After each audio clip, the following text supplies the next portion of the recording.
నమస్తే. ఇన్నాళ్ళు నన్ను సపోర్ట్ చేస్తూ, ఎంకరేజ్ చేస్తూ మీ ప్రేమని నాకు అందిస్తున్న ప్రతి ఒక్కరికి కృతజ్ఞతలు. అలాగే ఈ వీడియో కూడా ఖచ్చితంగా మీకు ఉపయోగపడుతుంది. లైక్, షేర్ అండ్ సబ్స్క్రైబ్ చేసి మీ సపోర్ట్‌ని నాకు అందించండి. అలాగే ఈ వీడియో పట్ల మీకున్న అభిప్రాయాన్ని కామెంట్ సెక్షన్‌లో కామెంట్ చేసి తెలియజేయండి. ఇప్పుడు వీడియోని చూద్దాం. నమస్తే. Welcome to our channel. నేను పద్మిని. ప్రస్తుతం మనతో పాటు ప్రముఖ ఆధ్యాత్మికవేత్త, ఆస్ట్రో న్యూమరాలజిస్ట్, ఎనర్జీ వాస్తు ఎక్స్‌పర్ట్, శ్రీవిద్య ఉపాసకురాలు శ్రీమతి జయప్రద గారు మనతో పాటు ఉన్నారు. మాట్లాడదాం. నమస్కారం అండి. శ్రీమాత్రే నమః. ఎలా ఉన్నారు? బాగున్నాం. మీరు ఎలా ఉన్నారు? నేను బాగున్నాను. చాలా రోజులైంది మిమ్మల్ని చూసి. అవును. రైట్. నక్షత్రాలు ఇంకొన్ని బ్యాలెన్స్ ఉన్నాయి మీరు చెప్పవలసినవి. అవునవును. వివాహం ఆలస్యం అవుతోంది పిల్లలకి అనంటే ఏంటి గ్రహస్థితి ఎలా మనల్ని ఇబ్బంది పెడుతూ ఉంటుంది వివాహ ఆలస్యం విషయాల్లో? ఎలాంటి రెమెడీస్ ని ఫాలో చేస్తే గనక దీనికి సంబంధించిన ఉపశమనం ఉంటుంది అని అనుకోవచ్చు? ఖచ్చితంగా ఈ వివాహానికి ఆలస్యం అంటే జాతకంలో ఉండే వివాహంలో జాతకం ఎలా ఉంది, జాతకంలో ఉన్న యోగం ఎలా ఉంది, వీళ్ళకి వివాహ సమయం ఉందా లేదా చెక్ చేసుకోవాల్సిన బాధ్యత ఉందా. డెఫినెట్. ఎన్ని పరిహారాలు చేసినా, ఎన్ని మనం రెమెడీస్ ఫాలో చేద్దామన్నా ఫస్ట్ మన జాతకంలో యోగం లేదనుకోండి, ఇంకేమవుతుంది? ఆ పరిహారాలు మనం చేసాం గానీ అవ్వలేదని అని చాలా మంది అంటుంటారు. అది అవ్వడానికి కారణం ఏంటంటే పరిహారం చేస్తే ఖచ్చితంగా అవుతాం. పరిహారం చేస్తే మన యోగం ఉన్నప్పుడు ఖచ్చితంగా ఆ పరిహారానికి హ్మ్. ఖచ్చితమైన ఫలితం ఎంతో కొంత వస్తుంది. ఫలితం వస్తుంది. ఖచ్చితంగా ఫలితం వస్తుంది. హ్మ్. ఎంతో కొంత మొత్తం ఫలితం నమ్మి చేస్తే మొత్తం ఫలితం ఖచ్చితంగా ఉంటుంది. కాకపోతే ఏంటంటే యోగం లేదనుకోండి అదవ్వదు. సో, అది ఫస్ట్ ఆఫ్ ఆల్ ఏంటంటే జాతకం చూపించుకోవాలి. అందరూ ఏం చేస్తారంటే పెళ్లి ఫిక్స్ అయ్యాక జాతకాలు చూపిస్తూ ఉంటారు. అవ్. ఇంకొకటి ఏంటంటే చాలామంది జాతకం చూడండి, అమ్మాయిది, అబ్బాయిది పొంతన చూడండి అని అడుగుతా తప్ప, మా అమ్మాయి జాతకం యోగం ఉందా? ఎలా ఉంది? మా అబ్బాయి జాతకం యోగం ఉందా? బావుందా? అది వివాహం అయ్యాక వాడు బావుంటాడా? అని అడగరు. హ్మ్. పొంతన చూడమని మాత్రం అడుగుతారు ఫోను చేసి. సో, పొంతన ఒకటి చూస్తే అసలు పర్సనల్ జాతకం చెక్ చేయకుండా పొంతన చూసేసి సరిపోయిందని చేసేసుకోమంటే ఎట్లా? ఎంతమంది చేసుకొని విడిపోయిన వాళ్ళున్నారు. హ్మ్. చేసుకున్నా కొంతకాలం కాపురం చేశాక విడిపోయిన వాళ్ళున్నారు. సో, ప్రతి విషయానికి ఏంటంటే మనం చూడాల్సిన జాతకాల్లో పరిశీలనగా ఫస్ట్ పిల్ల వయసుకొచ్చింది. పెళ్లి చేద్దాం అన్నప్పుడు ఫస్ట్ ఆ అమ్మాయి జన్మ కుండలి మొత్తం జాతక చక్రం వేపించి, ఎప్పుడు వివాహం చేయొచ్చు? ఎలా ఉంది కాలం? ఎలాంటి వాళ్ళొస్తారు? ఎలాంటి అబ్బాయి వస్తాడు? లేదా ఎలాంటి అమ్మాయి వస్తుంది? అనేది వాళ్ళు వివరంగా తెలుసుకోవాలి తల్లిదండ్రులు. ఇది వాళ్ళ ఫస్ట్ బాధ్యత. తర్వాత పెళ్లి వయసొచ్చిన దగ్గర నుంచి ఆడపిల్లకి ప్రతి ఇంట్లో ఉన్న తల్లిదండ్రులు చెప్పాల్సిన విషయం ఏంటంటే, ఇంత పసుపు నీళ్ళలో వేసి స్నానం చేయాలమ్మా అనేసి. ప్రతిరోజునా? ప్రతిరోజు. హ్మ్. అబ్బాయిలైనా, అమ్మాయిలైనా. ఎవ్వరికైనా సరే. ఎందుకంటే ఇవాళ అందరూ సమానత్వం అయిపోయింది. హ్మ్. ఒకప్పుడు అమ్మాయిలే చేయాలి. ఒకప్పుడు అబ్బాయిలే చేయాలనుండేది. ఇప్పుడు అలా లేదు. సమానత్వం అయిపోయింది. అబ్బాయిలతో పాటు మేమేం తక్కువ లేదని చెప్పి పిల్లలన్నీ నేర్చుకుంటున్నారు. అన్ని పనులు చక్కగా చేసేస్తున్నారు. ఏంటి వాళ్ళతో పాటు ఫ్లైట్‌లు నడిపిస్తున్నారు. వాళ్ళతో పాటు అన్ని పనులు చేస్తున్నారు గదా! అవును. సో, అందుకని ఇప్పుడు అబ్బాయైనా, అమ్మాయైనా కావాల్సిందేంటంటే ప్రతి పెళ్లి వయసు రాగానే స్టార్ట్ అయిందంటే ఇంత చిటికెడు పసుపు నీళ్ళలో వేసుకొని స్నానం చేయాలి. బయటికి ఎక్కడికైనా వెళ్ళి ఏదైనా ఫంక్షన్స్‌కి వాటికి ఎటైనా బాగా తయారై వచ్చినప్పుడు ఇంటికి రాగానే దిష్టి తీపిచ్చుకోవాలి. హ్మ్. కంపల్సరీ తీపిచ్చాలి. అబ్బాయి అయినా తీపిచ్చుకోవాలి. అమ్మాయి అయినా తీపిచ్చాలి. ఎందుకంటే ఈ అబ్బాయి పెళ్ళికి ఉన్నాడు అంటే 100 మంది చూస్తారు. బోలెడన్ని కళ్ళు. ఆ! అమ్మాయయితే మరీను. చూస్తారు. హ్మ్. అమ్మాయి అందంగా ఉంది, బావుంది. హ్మ్. పెళ్లి చేసుకుందాం లేదా ముందు అమ్మాయిది బావుంది, అందంగా ఉంది. తర్వాత ఏ ఉద్యోగం చేస్తారు? ఎంత సంపాదిస్తారు? అబ్బో! సంపాదిస్తున్నారా? ఎంత సంపాదిస్తాడా? ఇంత మంచిగుందా? అని అంటే అది నెగెటివ్ ఎనర్జీ.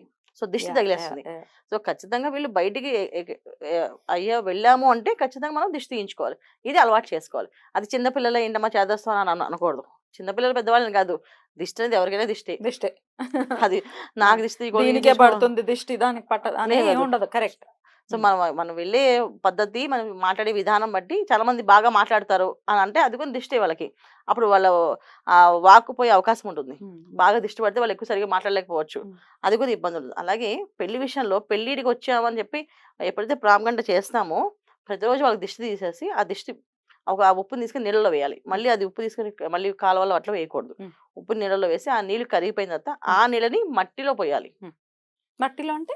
ఒక కుండీ పెట్టుకొని హ్మ్. కుండీలో పోయాలి. హ్మ్. మొక్కలో కాకుండా. మొక్కలో వేయకూడదు. మొక్కలో వేయకూడదు. ఎందుకంటే మొక్కలో వేయడం వల్ల మళ్ళీ ఆ నెగెటివ్ మొక్క తీసుకొని మళ్ళీ హ్మ్. మొక్కకి ఏమవుతుంది కదా! కరెక్ట్. అందుకని హ్మ్. ఓన్లీ ఉట్టి మట్టి కుండీ. ఒక హ్మ్. సెపరేట్ కుండీ ఒకటి పెట్టుకొని అంటే ఇవాళ రోజు మనం అందరం ఉండేది అపార్ట్మెంట్స్. అవును.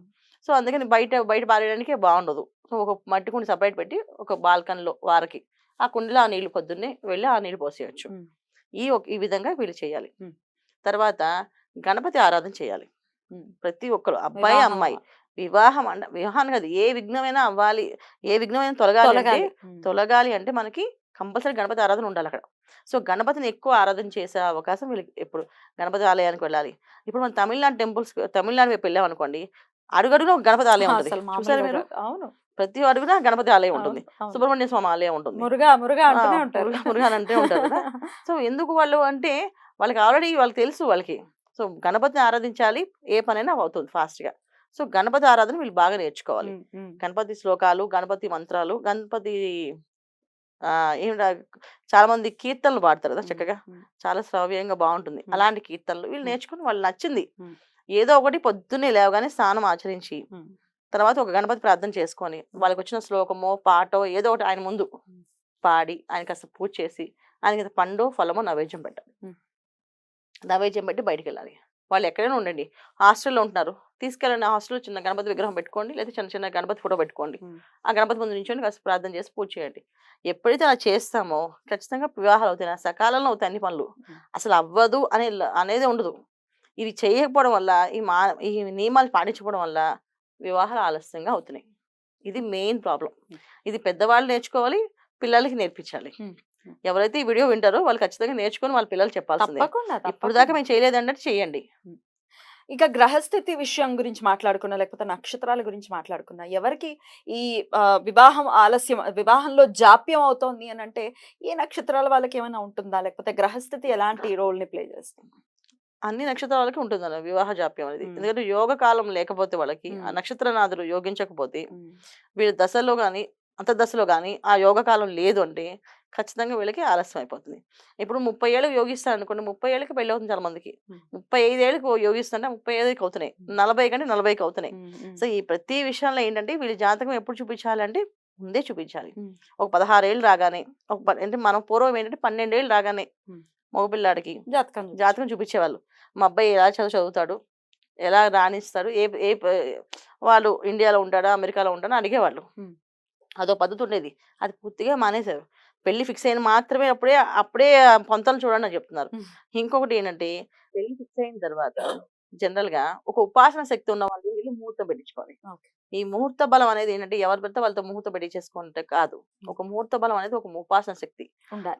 వాళ్ళకి ఒక ఉపాసన శక్తి ఉండి ఆ ముహూర్త బలంతో వాళ్ళతో పెట్టిస్తే ఆ వివాహం ఎటువంటి ఇబ్బందులు రాకుండా వివాహం అవుతుంది. ఆ విచ్ఛిన్నమవ్వకుండా. కాపురం చక్కగా హ్మ్. నిలబడుతుంది. హ్మ్. హ్మ్. ఇది హ్మ్. Main important. హ్మ్. తర్వాత పెళ్లిలో సత్ప్రవర్తన కలిగిన వాళ్ళు, హ్మ్. మంచి వాళ్ళు, మన కుటుంబంలో మడి ఆచారం పాటించే వాళ్ళు ఉన్నారంటే హ్మ్. వాళ్ళు విస్తర వేసి వడ్డించాలి భోజనం. వడ్డించాలి. హ్మ్. ఇప్పుడు వాళ్ళు ఎవరు పెద్ద వడ్డించరు. వడ్డించట్లేదు. హ్మ్. అదొక పెద్ద దోషం. హ్మ్. ఇప్పుడు వివాహాలయ్యి డివోర్స్ అవుతున్నాయి. మళ్ళీ రెండో వివాహానికి అవుతుంది. మళ్ళీ మూడో వివాహం అవుతున్నాయి. హ్మ్. హ్మ్. ఎందుకు రీజన్ అంటే అక్కడ అన్న సంతర్పణ అయినప్పుడు వాళ్ళ అమ్మ ఎంత బాగా మంచి ఫుడ్ పెట్టారు. ఎంత బాగా గౌరవించారు. ఎంత మర్యాద ఇచ్చారు. ఆ అనుకోవాలి గదా! పెళ్ళికెళ్తే వాళ్ళు ఎంత బాగా అవును. ఆహ్, రిసీవ్ రిసీవ్ చేసుకున్నారు. చేసుకున్నారు అనేసి. రిసీవింగ్ బావుంటుంది. గిఫ్ట్‌లు బావుంటాయి. పెళ్లి అంగరంగ వైభవంగా బావుంటుంది. భోజనాల దగ్గర మాత్రం చాలా వెరైటీస్ పెట్టేసి ఒక బఫేలా పడేస్తున్నారు చూడండి. వాళ్ళు అక్కడ అడుక్కునే చాలా వాళ్ళలాగా మంది తినడం. అవును. నచ్చట్లేదది. హ్మ్. పెద్దవాళ్ళకైతే అసలు ఏం తినాలో తెలీదు. అసలు హ్మ్. తెచ్చేవాళ్ళుండరు. హ్మ్. పెళ్ళికి వచ్చి పెద్దవాళ్ళని ఆస్వాదించాలి. వాళ్ళ చేతులతో ఆస్వాదిస్తే ఆ కాపురం చల్లగా 100 ఏళ్ళు బతుకుతుందంట. సో, వాళ్ళకి ఏం తినాలో తెలియట్లేదు. సో, ఎవరు తెచ్చేవాళ్ళు ఉండరు. ఎవరు బిజీ వాళ్ళు ఎవరు పెట్టుకొని తినేసి వెళ్ళిపోతుంటారు. సో, అలా కాకుండా ఎవరైతే పెద్దవాళ్ళు ఉన్నారో వాళ్ళందరికి ఒక టేబుల్స్ వేసి, అందరిని కూర్చోబెట్టి వాళ్ళకొక అంటే ఇప్పుడు ఎలాగ క్యాటరింగ్ ఇంత డబ్బు ఖర్చు పెడుతున్నాం గదా! ఇంకొంత డబ్బు ఖర్చు పెట్టి, బాబు పెద్దవాళ్ళందరికీ భోజనాలు వడ్డించండి. వచ్చిన వాళ్ళ మర్యాదగా అడగండి. ఏం తింటారండి? ఏం వడ్డించమంటారు? ఏం పెట్టమంటారు? ఇక్కడ ఉన్నాయి. ఇవి ఐటెమ్స్ ఉన్నాయి. అని చెప్పి వాళ్ళెంత ప్రేమగా రిసీవ్ చేసుకుంటారో వాళ్ళ పెళ్లి అంత బ్రహ్మాండంగా ఉంటుంది. వాళ్ళ కాపురం అంత హాయిగా ఉంటుంది. హాయిగా ఉంది. రైట్. చాలా హాయిగా ఉంటుంది. డెఫినెట్‌లీ. ఇవి చేయాలి నాన్న. మార్పులు తెచ్చుకోవాల్సిన అవసరం ఉంది ఖచ్చితంగా. ఎందుకొచ్చేస్తున్న ఇన్నిన్ని కేసులు, ఇన్నిన్ని డివోర్స్ కేసెస్ వినటం ఏంటి, అసలు చాలా కామన్ అయిపోయింది. పెద్దగా పట్టించుకోవట్లేదు గూడా. ఇదివరకు రోజుల్లో విడాకులు తీసుకుంటున్నారంటే చాలా పెద్ద అవమానం. అసలు ఆ! జీవితంలో అంతకంటే దారుణమైన పరిస్థితి కూడా ఉండదు. కానీ ఇప్పుడు మాత్రం చాలా క్యాజువల్‌గా తీసుకుంటున్నారు. చాలా డివోర్స్ కామన్ అది. అయిపోయిందండి. అదే. Which is not correct. ఒకసారి పెళ్లయిందంటే అంతే ఇంకా. అవును. అలా ఉండాలి రైట్. అంటే మార్పులు ఫస్ట్ ఆఫ్ ఆల్ చేసుకోవాలి. వాళ్ళు మార్పులు చేసుకోవాలి. డెఫినెట్‌లీ. ఒకటి జాతకం విషయంలో వాళ్ళు పరిశీలన చేసినప్పుడు ఒక జ్యోతిషి కాదు. హ్మ్. ఓ 10 మంది జ్యోతిషులతో డబ్బులు ఖర్చు పెట్టండి ఏం కాదు. కరెక్ట్.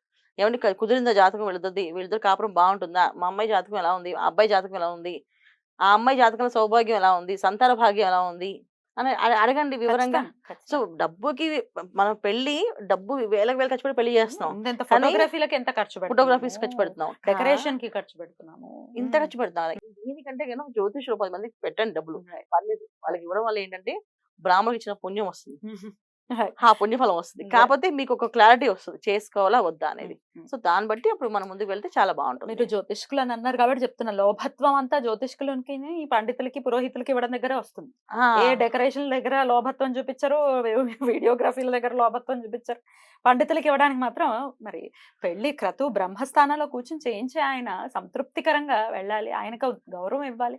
ఇవన్నీ పోవటం వల్లనే విపరీతమైన వినాశకాలే ఆచరిస్తున్నారు అసలు. అసలు ఆచరిస్తున్నారు. ఒకవేళ ఉంటే ఎంతమంది వింటున్నారు? ఎంతమంది వింటున్నారు? ఒకరు వేద పండితులు వచ్చి ఆస్వాదిస్తామంటే వాళ్ళకి పెట్టే భోజనాలు పెట్టే వాళ్ళు మరీ ఆచారం ఎక్కడుంది? లేదు. సో ఇవన్నీ ఏర్పాట్లు లోపాలు అయిపోయి ఏదో ఒక సంగీత్ ఫంక్షన్ అని ఒక మెహందీ ఫంక్షన్ హల్దీ చేస్తున్నాం కానీ ఫంక్షన్లు. హల్దీ ఫంక్షన్ హల్దీ ఫంక్షన్ అనేది ఒక మీనింగ్ లేకుండా ఆ, అయిపోయింది. అదే అదే నీళ్లు So, జల్లుకోవడాలు, ఆ, నీళ్లు కూడా. ఎవరి మీద వేస్తున్నారు, దేనికి వేస్తున్నారు, ఎందుకు Exactly, వేసుకుంటున్నారు, exactly. ఇలాంటివన్నీ కూడా అంటే చేసుకోవచ్చు. సరదాలు ఆనందం, సరదాగా సరదాలు ఇవన్నీ చేసుకోవచ్చు. ఆనందాలు వాళ్ళ ఎవరి ఆనందం వాళ్ళది, ఎవరు నచ్చింది వాళ్ళు చేసుకోవచ్చు. పెళ్లి అనేది జీవితంలో ఒకసారి జరుగుతుంది, Correct. అది ఆనందంగా చేసుకోవచ్చు. Hmm. కానీ ఇవన్నీ చేసుకున్నప్పటికీ కూడా ఈ ఖర్చులో ఖర్చు ఇది కూడా చేయాలి. పద్ధతులను ఈ మర్చిపోకూడదు. పద్ధతుల్ని ఈ వ్యవహారాన్ని వాళ్ళు చూసుకోగలిగితే ఖచ్చితంగా ఆ కాపురం నిండు నూరేళ్ళు హాయిగా ఉంటుంది. Good. అన్ని ఫోటోగ్రాఫ్స్ పెట్టుకొని రేపు డివోర్స్ అయిపోయింది అనుకో, ఆ ఫోటోగ్రాఫ్స్ ఏం చేస్తారు? ఏం పని చేస్తాయి అవి?